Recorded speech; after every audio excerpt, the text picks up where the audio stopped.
नमस्कार, मैं अमिता जैन। आज मैं छायावाद के महत्वपूर्ण ग्रंथ कामायनी में प्रसाद के सामाजिक जीवन संबंधी विचारों के बारे में बताने जा रही हूँ। जयशंकर प्रसाद अध्ययनशील व्यक्ति थे।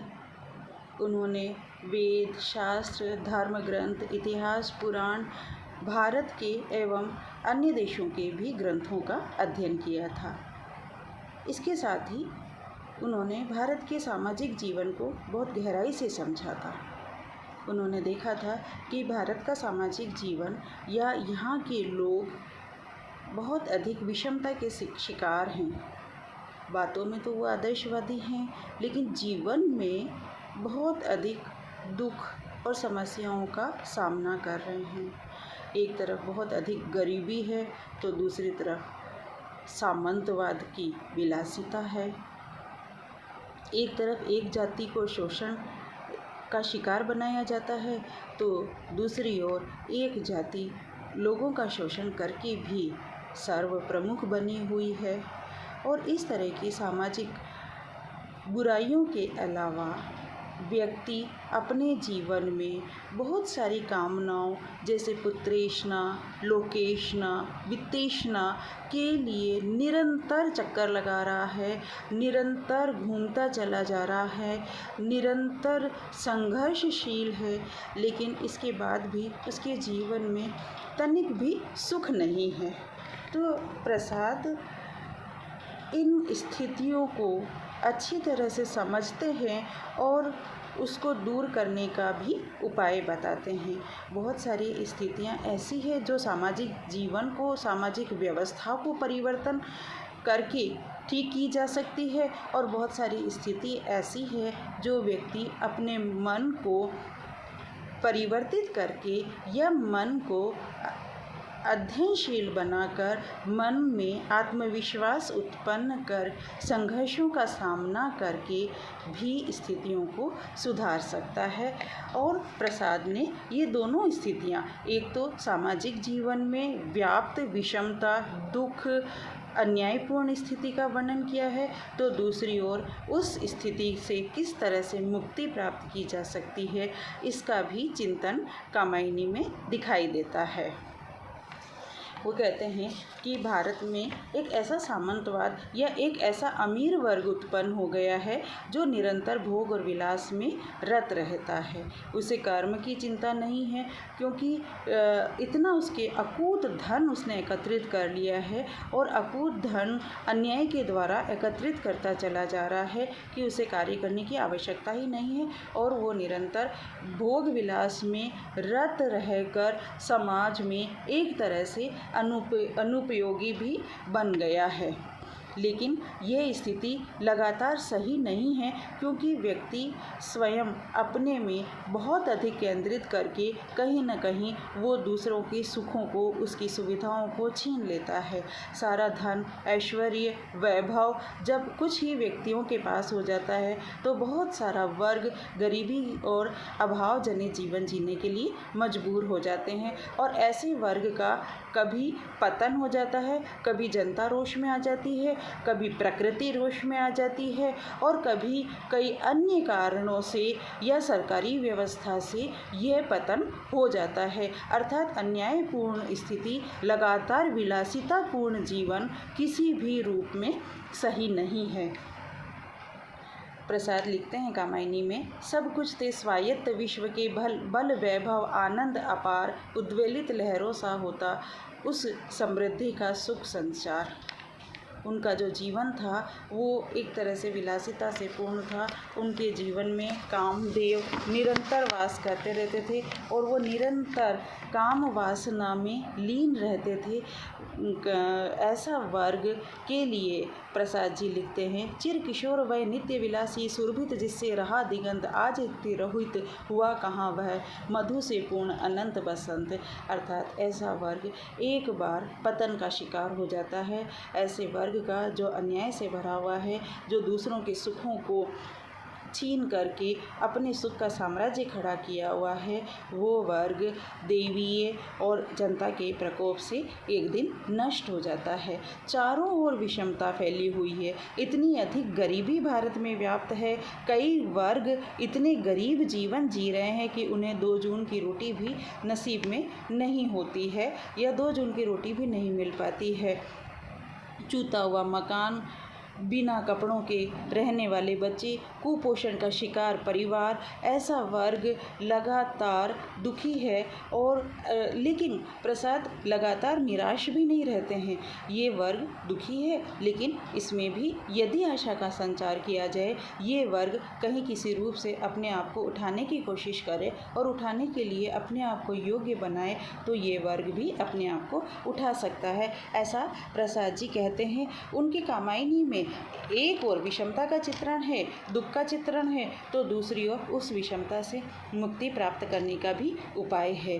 प्रसाद जी कहते हैं, विषमता की पीड़ा से व्यस्त हो रहा स्पंदित विश्व महान, यही दुख सुख विकास का सत्य, यही भूमा का मधुमय दान। क्योंकि यदि विषमता नहीं होगी, यदि संघर्ष नहीं होगा, तो विकास भी नहीं होगा। विकास भी तो अभावजनित स्थितियों में ही होता है, आविष्कार भी तो अभावों में ही होता है। आवश्यकता आविष्कार की जननी है।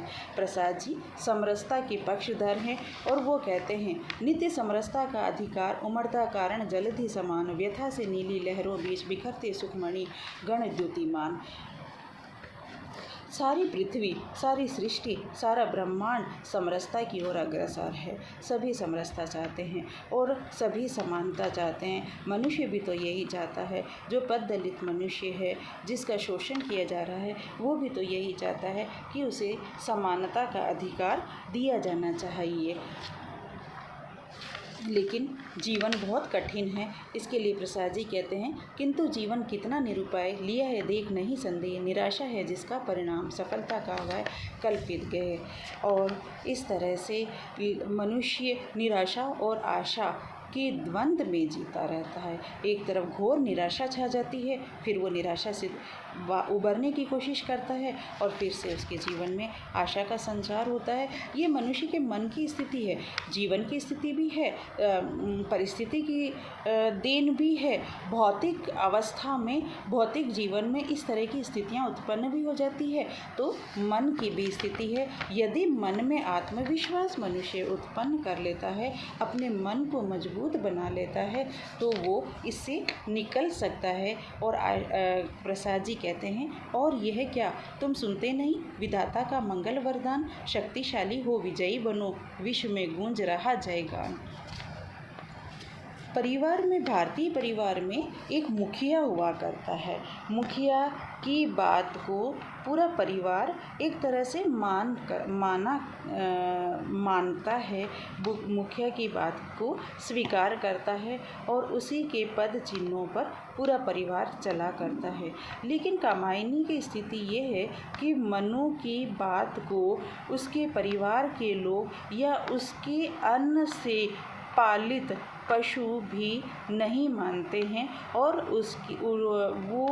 उसके अन्न से पालित लोग भी और पशु भी उनकी अवहेलना करते हैं। इसका मनु को दुख होता है। लेकिन प्रसाद जी ने यह भी कहा है कि मुखिया को अपना गौरव बरकरार रखने के लिए, उस परिवार की गरिमा को बनाए रखने के लिए अपने आप को भी योग्य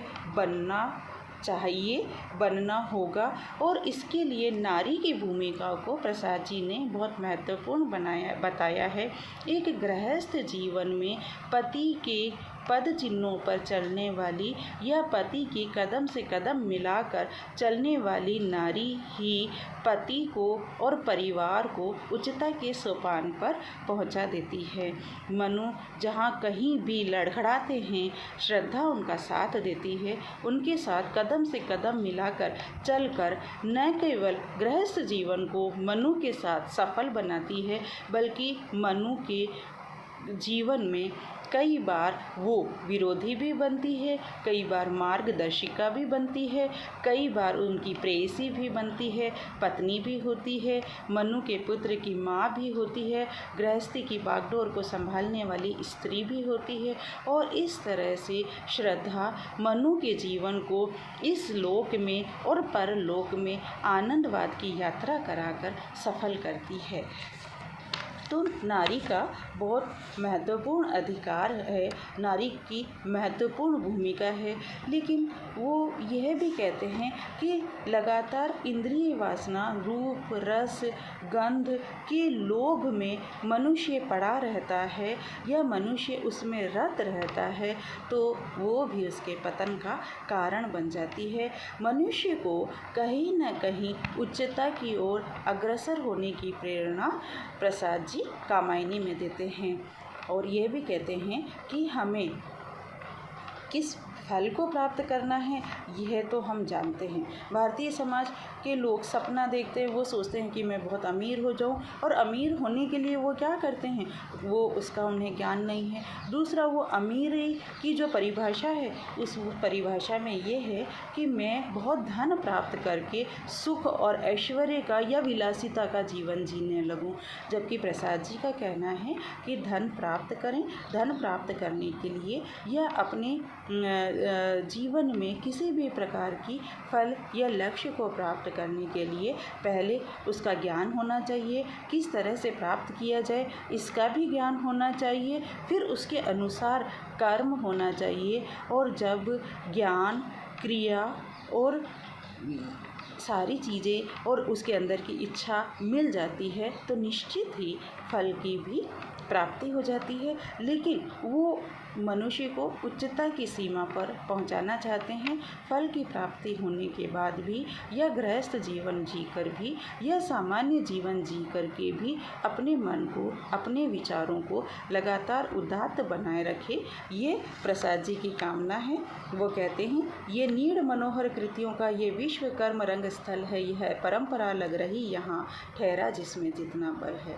कि ये तो कर्म स्थल है, ये संसार में मनुष्य कर्म करने के लिए आया है और अपनी उच्चता के अनुसार वो आनंद को भी प्राप्त कर सकता है।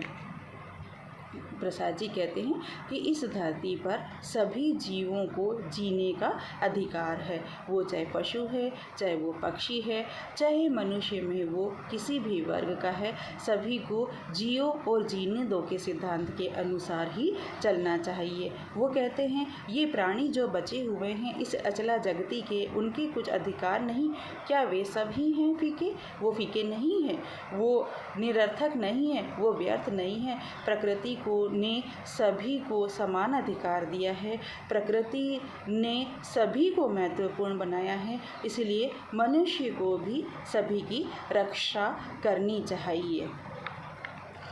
मनु को श्रद्धा कहती है औरों को हंसते देखो मनु, हंसो और सुख पाओ, अपने सुख को विस्तृत कर लो, सबको सुखी बनाओ। कई लोग ऐसे हैं भारत में, यह सभी जगह होते हैं कि जो भविष्य की चिंता करते रहते हैं और भविष्य की चिंता में इतने मग्न रहते हैं कि वर्तमान को वो निरर्थक बना देते हैं, व्यर्थ बना देते हैं और दुखी बना देते हैं। तो प्रसाद जी कहते हैं कि भविष्य की चिंता करें, लेकिन इस स्थिति तक नहीं करें कि वो अपने वर्तमान जीवन को भी तनावपूर्ण बना दें, क्योंकि भविष्य की चिंता में भविष्य का फल निहित होना चाहिए। वर्तमान को तनावपूर्ण बना दोगे तो भविष्य में फल कैसे प्राप्त कर पाओगे। इसीलिए वर्तमान को जीना चाहिए, वर्तमान को सफल बनाना चाहिए, भविष्य के लिए या वर्तमान में एक लक्ष्य निर्धारित करना चाहिए और उस लक्ष्य के अनुसार कर्म करते हुए भविष्य की उज्ज्वलता की कामना करनी चाहिए, ना कि भविष्य के तनाव में या भविष्य की चिंता में वर्तमान को समाप्त कर देना चाहिए। और प्रसाद जी ये भी कहते हैं, यह सतत संघर्ष, विफलता, कोलाहल का यह यहाँ राज है। अंधकार में दौड़ लग रही मतवाला सारा संसार है। सारा संसार जिसे देखो वो भाग दौड़ करता चला जा रहा है। कभी किस चीज़ को प्राप्त करना चाहता है, कभी किस चीज़ को प्राप्त करना चाहता है। लगातार वो अपनी कामनाओं में लीन रहकर, लगातार तनाव में रहकर, लगातार एक काम को पूरा करता है, फिर दूसरे को पूरा करता है, फिर तीसरे को पूरा करता है, और इस तरह से उसका जीवन समाप्त हो जाता है। जैसे वो छोटा है तो माता पिता की आज्ञा का पालन करेगा, पढ़ाई करेगा, पढ़ने के लिए वो लगातार मेहनत करता रहेगा, साधना करता रहेगा, फिर उसे नौकरी प्राप्त करनी है, नौकरी नहीं मिलती तो फिर एक नया संघर्ष उत्पन्न हो जाता है, जीवन यापन के तरीके उसे ढूंढने हैं, और ये सारी समस्याओं में, इन सारी स्थितियों में व्यक्ति जीता चला जाता है। लेकिन प्रसाद जी कहते हैं कि समरसता, समर्पण और सेवा के द्वारा मनुष्य अपने जीवन को सफल बना सकता है, और गृहस्थ जीवन को सफल बना सकता है, और एक आनंद पूर्वक जीवन को भी जी सकता है। वो कहते हैं कि समरसता थे जड़ या चेतन, सुंदर साकार बना था, चेतनता एक विलसती, आनंद अखंड घना था। यदि समरसता का अधिकार, समानता का अधिकार इस संसार में व्याप्त हो जाए और सभी को समानता मिल जाए तो यहाँ पर दुख निश्चित ही कम हो जाएंगे। दूसरी ओर प्रसाद जी कहते हैं कि हम अपना समर्पण करके, किसी के लिए अपने जीवन का उत्सर्ग करके भी जीवन को सुखी बना सकते हैं। जैसे नारी पति के समक्ष अपना समर्पण करके अपने जीवन को, गृहस्थ जीवन को, पति के जीवन को सफल बना लेती है। श्रद्धा कहती है, इस अर्पण में कुछ और नहीं, केवल उत्सर्ग झलकता है, मैं दे दूं और न फिर कुछ लूं, इतना ही सरल झलकता है। समर्पण में अपने अहम को त्याग देने में मनुष्य का उत्कर्ष निहित है, ऐसा प्रसाद जी कहते हैं। दूसरी ओर वो कहते हैं कि मनुष्य के अंदर यदि सेवा की भावना आ जाए, एक मनुष्य दूसरे दुखी मनुष्य की सेवा करने लग जाए, अपने जीवन का कुछ समय उसे दे दे, तो निश्चित ही दुखों को दूर किया जा सकता है। कई गरीब वर्ग हैं, कई बीमार लोग हैं, कई बच्चे हैं, कई अनाथ लोग हैं, यदि उनकी सेवा करें तो हम भी सुखी रहेंगे और दूसरे को भी सुख दे पाएंगे। प्रसाद जी कहते हैं, सबकी सेवा न पराई, वह अपनी सुख संस्कृति है, अपना ही अणु अणु कण कण, द्वैता ही तो विस्मृति है। हमें द्वैता की भावना नहीं रखनी चाहिए, द्वैत की भावना नहीं रखनी चाहिए। इस प्रकार कामायनी में प्रसाद जी ने समाज की परेशानियों का उल्लेख किया है, दूसरी ओर समरसता, समर्पण और सेवा के द्वारा उन परेशानियों को दूर करने का मार्ग बताया है। धन्यवाद।